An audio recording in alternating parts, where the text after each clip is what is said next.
What's up, guys? I'm SaltEMike, and this is your Star Citizen Week in Review for January 13th, 2025. Now, we got a few hotfixes this week. Some were good, some were bad. There's already a 4.0.1 on the PTU, and a ship that I'm really excited for is all but confirmed. All that and more on today's Week in Review.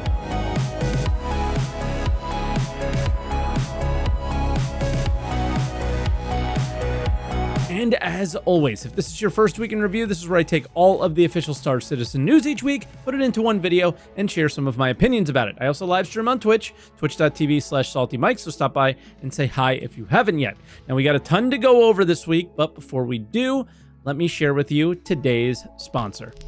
Looking for an exciting new game to dive into during the long winter nights? Try immersing yourself in the universe of Marvel Strike Force. Dive into the atmosphere of the game where you can assemble a team of the most fearsome Marvel heroes and villains.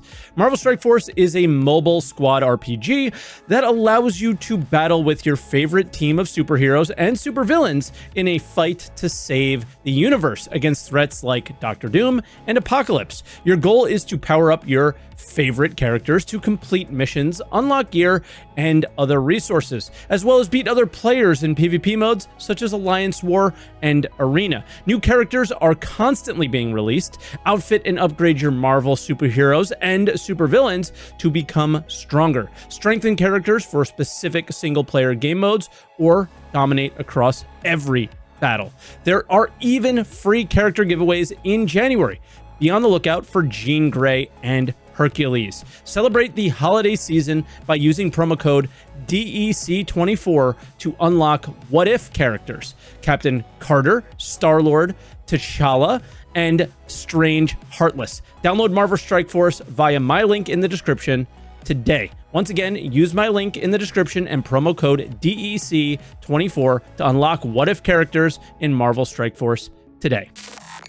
Thanks as always for engaging with the sponsors. They have been monumental in what we did last year on the channel and what we will do this year going forward. But with that, let's get into those 4.0 patch updates.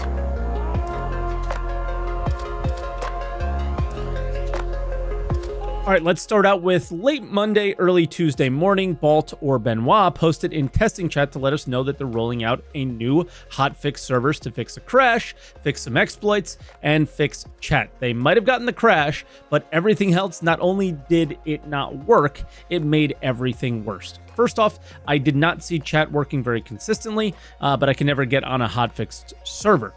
Now, whenever you repair your ship, it sends it back to stock. Not even if you bought a quantum drive and upgraded it. And that was not good. So they tried to fix an exploit and they broke the entire game.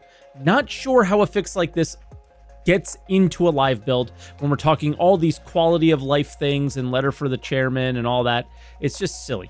So then obviously next was a hotfix for the hotfix. So of course they fixed it right away as it was never intended. And at this point, I think we need a Star Citizen Live or something on insurance or whatever, just to clear this whole thing up, right? They covered it at CitizenCon, but in my opinion, not enough. Friday, we got a 4.0.1 PTU because everything in 4.0 is kind of broken. So we need a lot of fixes. Let's start out with, this was meant to go out on Thursday, but it was a bit crashy, so they put it out on Friday. Now, testing focus is the thing that caught me by surprise, but I guess it really shouldn't have. I'm sure they wanted this in the initial 4.0 patch, and that is Save Stanton Chapter 2 missions are now available. Now, there were a few mission types like we saw in Save Stanton 1, but in Pyro. I had trouble completing all of these nearly, rarely had mission markers, and there's no reputation gained or journal entries when you do complete them. So obviously 4.0.1 is not coming out anytime soon if this is what they intend to have in it, right? For features, they start out with what seems like a bunch of minor fixes around CZs, outposts, and they showed some new quasi-grazer animations. I think it's the sleeping one. Nothing crazy there, but the space cows were fun to play with. And then main things are at the bottom of the feature section. Handyman missions are in, but they are not completing for me. I always failed on the broken pipe, but the fuse tasks worked sometimes. And they added harvestables to Pyro Caves. Now, there weren't many harvestables, and I didn't find any Janolite, Do you think it's safe to assume that there might be more Janolite in Pyro? Have you guys found any? Let me know down in the comments. Then they made a change we hinted at a few weeks back from Yogi. The Ares Ion no longer is using its charge mechanic. It now has a normal auto-fire weapon, but that weapon is a cannon. I did not have a good time with the ship at all, but I was going against smaller, more nimble ships in early stage bounties. I am tired of pushing ships like these down the line, waiting for armor. But it does seem like that is the only thing that might help a size 7 weapon like this, is, you know, shooting at big ships and penetrating their armor or something, or their shields, something like that. But fast moving ships wasn't working. Then the Aurora is easier to load and unload now. I really like this change, but I hope they realize this for many other ships that are just too tight where you need to maneuver cargo. Think the Raft or literally anything these days. The last one, they added Pyro-specific quantum travel music.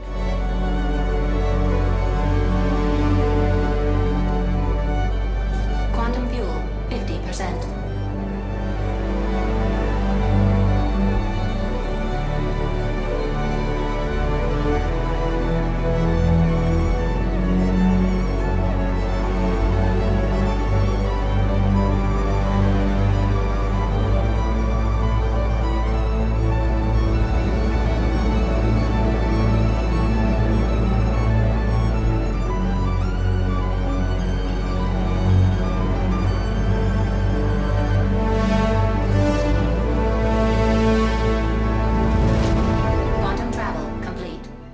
I think it's a little extra, but you let me know what you guys think in the comments. Now, moving on to bugs, there were over 100 fixes apparently.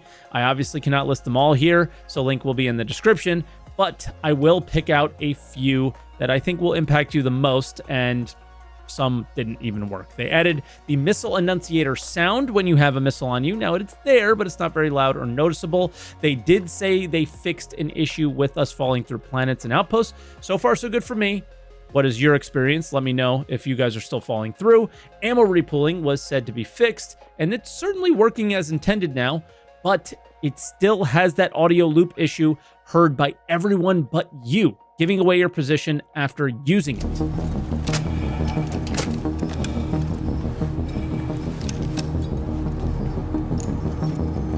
It's also really annoying. We're able to loot player backpacks and inventories now, and this kind of worked. Servers have super bad desync, so I was able to loot the backpack shown, but it actually disappeared 5 minutes later, and the guy I was playing with was able to loot it from the ground where he was seeing it while it was on my back. And opening secure containers of other players now works as well.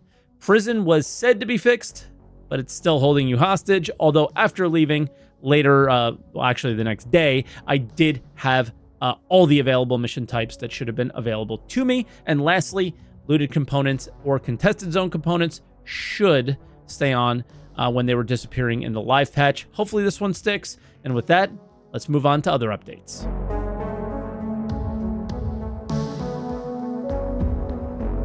So we got a sneak peek this week, and this is very obviously the Misc Fortune, which has been sneaked a few times in various publications from CIG up to this point. What everyone speculated was that this would be a salvage vessel, and it's all but confirmed by this sneak. The real thing that confirms it is you could see the salvage panel in the sneak. Just to confirm that's what it is, here it is in the Vulture. So there it is. Misc salvage ship is confirmed. Now the question is, how much SCU can it hold? How much will it have in its buffer? So let's go back to the sneak. I don't see any bags. In fact, it looks like the backside of a cargo grid. And yet, there's a window to the outside in the main area behind the cockpit. The IAE show sneak image, we saw the exterior of the Fortune, and it had no bags. Lastly, the Prospector holds 32 SCU of ore. The Vulture holds 39 SCU of RMC if you jam it in. Is this the Vulture killer? How much SCU do you think the ship will hold? Because it looks like 32 on a ship and probably that much or more in the buffer. So this might be the end for the Vulture, but we'll see. Then for subscriber update, the $10 sub is a plant. I don't think that plays, well, into anything right now, but when base building comes in, maybe you'll use these. But the issue is, it's just one plant. Do you think for $10, maybe we should get a few of these plants or a couple different types, I think people who want to decorate their base will find way more value in subscribing or buying these things if there was just more than one, right? That's all I'm asking for. Nothing too crazy. You could just duplicate them and give me 3, and then I could place plants somewhere. Then my $10 isn't going to waste, right? And the same thing for the $20 sub. You get the plant plus this vase. And yeah, for the money, maybe a few more of these, different types, same thing. Then in the store, again, one singular chair. What am I doing with one chair, people? Right? What are we doing here? And then the pack is all 3 available as well.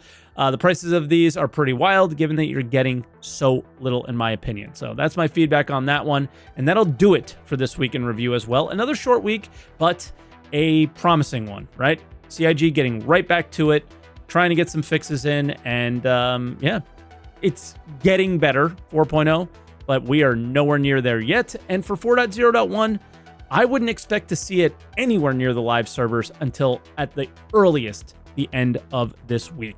But let me know what your experiences are with 4.0.1, and yeah, leave a like, leave a comment, and I'll catch you guys next week. So thank you so much for watching. That was Week in Review, and fingers crossed, man. Fingers crossed, because it's been a rough couple weeks.